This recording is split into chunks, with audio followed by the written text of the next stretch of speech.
Hey everyone, welcome back to the channel. So today we are diving deep into the math behind Bloom filters, okay? So specifically we'll explore how to calculate the false positive rate and how to calculate the optimal value of k and m, where k is the number of hash functions and m is the size of the bit array that is used by the Bloom filter, okay? Actually, this video is an extension video to one of my previous videos about Bloom filter, where I discussed how Bloom filters work and why is it required. And I strongly recommend you that you watch that video before watching this. So click on the I button above to watch that video now. So first watch that video, then come back to this video so that you will get the clear picture about Bloom filter. So let's get started. So first, a quick recap of how Bloom filters work actually. So a Bloom filter is a bit array of size m that starts with all bits set to 0. Okay. So when you want to add an element, or let's say you want to add an user or check in user, k hash functions map that element to k positions, okay, in the bit array, and these positions are set to 1. So here k is the number of hash function and m is the size of the bit array. So now when you want to check whether an element or an user exists in the database or not, the same hash functions will map the element to k positions like this, and if all those bits are set to 1 in those positions, the Bloom filter says that the element might be in the set, but if any bit is set to 0, the element is definitely not in the set. So that's how Bloom filter works on a higher level, okay? But here is the catch. Because Bloom filters allow multiple elements to map to the same bits, false positives can happen, right? So a false positive is when the filter incorrectly says that the element is in the set, even if it is not added in the set or database ever, right? So that's the case of the false positive. So how do we calculate the probability of this false positive? Like how probable is the false positive occurrence, okay, in a Bloom filter? So let's dive into the math now, okay? So let's break it down step by step. Imagine we have n elements or n users like this, which we want to add into the database, and each element gets hashed to k positions using this k hash functions into a bit array of size m, okay? So now let's play some math, okay? So now what is the probability that a specific bit remains 0, okay, after you insert one element? So the formula is 1 minus 1 by m. Remember, m is the number of bits in the bit array and k is the number of hash functions. Now this formula 1 minus 1 by m, it's pretty intuitive, right? I mean, there's a 1 by m probability or 1 by m chance that a hash function picks a specific bit out of this bit array and sets it to 1.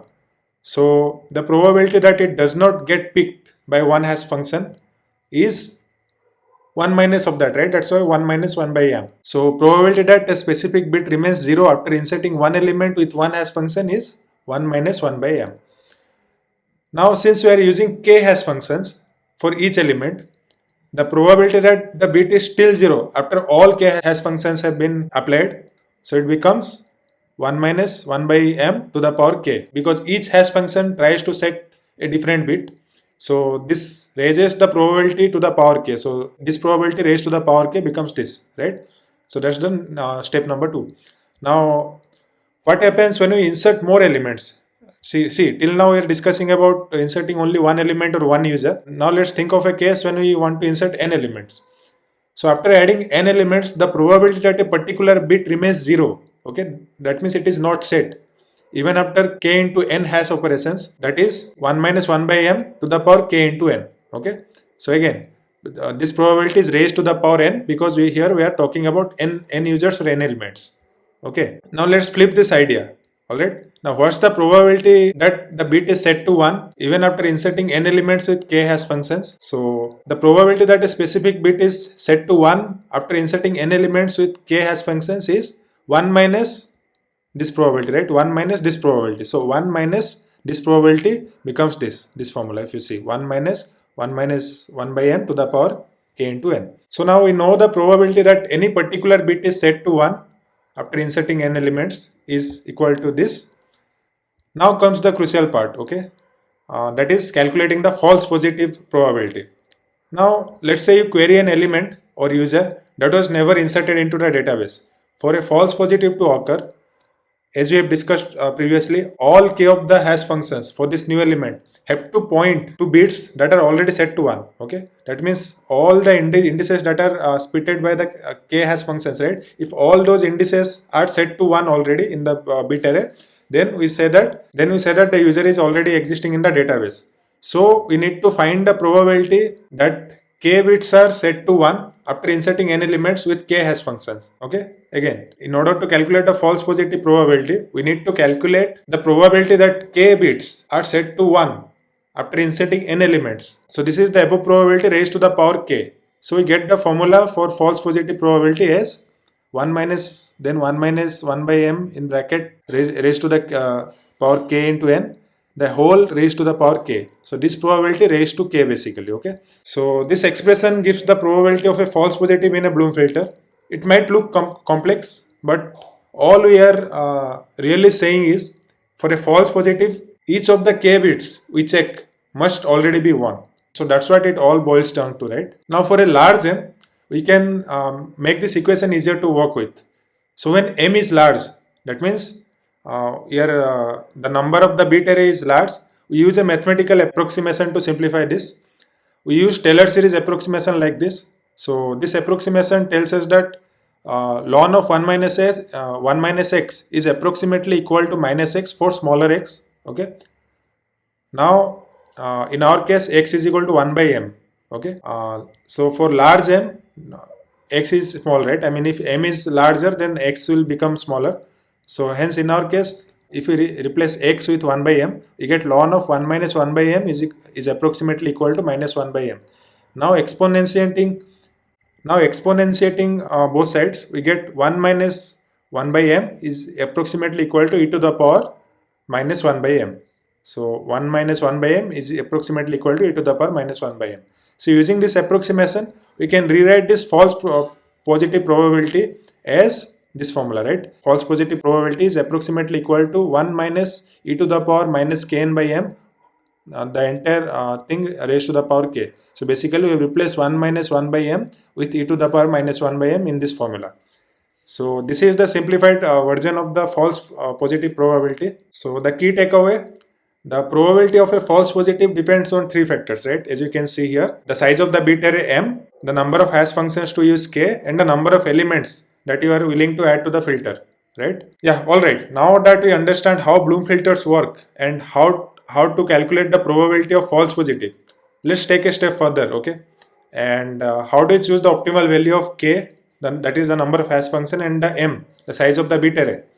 So this is crucial because it directly impacts the space efficiency and the performance of our Bloom filter. Okay. Now you already know that the false positive probability is given by this expression. Okay. For larger m. So here n is the number of elements that we want to store, k is the number of hash function, and m is the size of the bit array.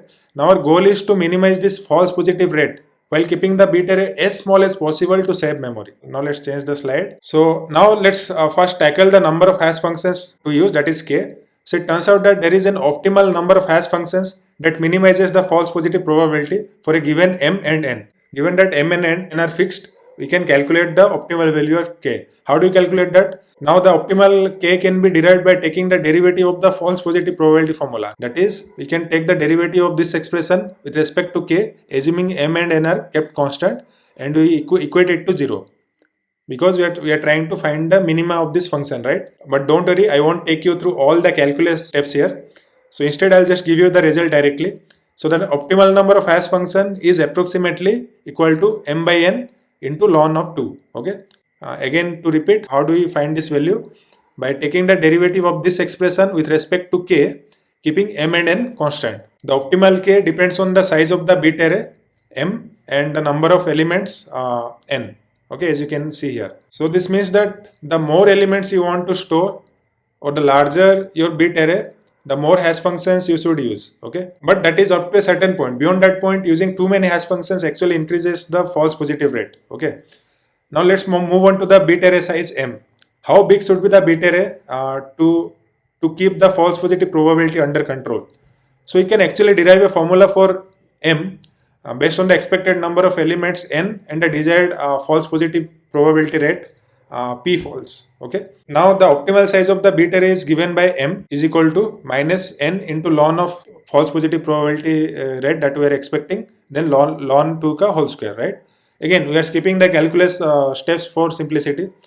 So let's break this down. N is the number of elements you plan to insert, and P false is your target or desired false positive probability. Say something like 1% or 0.1%. Basically, it's the error rate that you can afford, okay, or the error or the fault or the false positive probability that you can afford in your Bloom filter implementation. So the logarithms came from the math involved in minimizing the false positive rate, just like we did for k optimal. So this came from that. So now we have two key formulas. The optimal number of hash functions k, which is equal to m by n ln of 2, and optimal size of the bit array m is given by this expression. Now let's put this into practice, okay? Suppose you want to store 1000 elements or 1000 users in a Bloom filter, and you can afford a false positive probability or the error rate of 1%, okay? So using this formula, we calculate the value of m, and we get that m is equal to 9586 bits approximately, right? So that means you'll need about 9586 bits in your bit array to keep the false positive rate around 1% and to store 1000 users. And for the optimal value of k, using this m value and this formula, we can calculate the optimal value of k as this expression, which evaluates to approximately and roughly equal to 7, okay? So in this case, you would use around 7 hash functions, okay? Now let's take a moment to visualize all of this and the trade-offs that is involved. Increasing the value of m, that is the size of the bit array, decreases the false positive rate, but you are using more memory, okay? Similarly, increasing k to the optimal number reduces the false positives, okay? But going beyond the optimal point can actually make the Bloom filter less efficient, okay? So the key here is to balance these two things. By carefully choosing a balanced value of m and k, you can design a Bloom filter that efficiently balances memory usage and the false positive rates, okay? So to summarize, the optimal number of hash functions k is around m by n into ln of 2, and the optimal bit array size m depends on the number of elements that we want to store and a false positive rate p false. So by tuning these parameters, you can get the most out of a Bloom filter for your specific needs and use case, right? All right, yeah, that's a wrap. So if this helped you better understand Bloom filters and how to optimize them and the maths behind calculating the optimal value of k and m, so give this video a thumbs up and subscribe for more content like this, okay? So we are targeting to reach 350 subscribers by the end of this month, so keep supporting. So if you got any questions, put them in the comment section and I'll be sure to answer. So thank you for watching this video, and I'll see you in the next video. Thank you.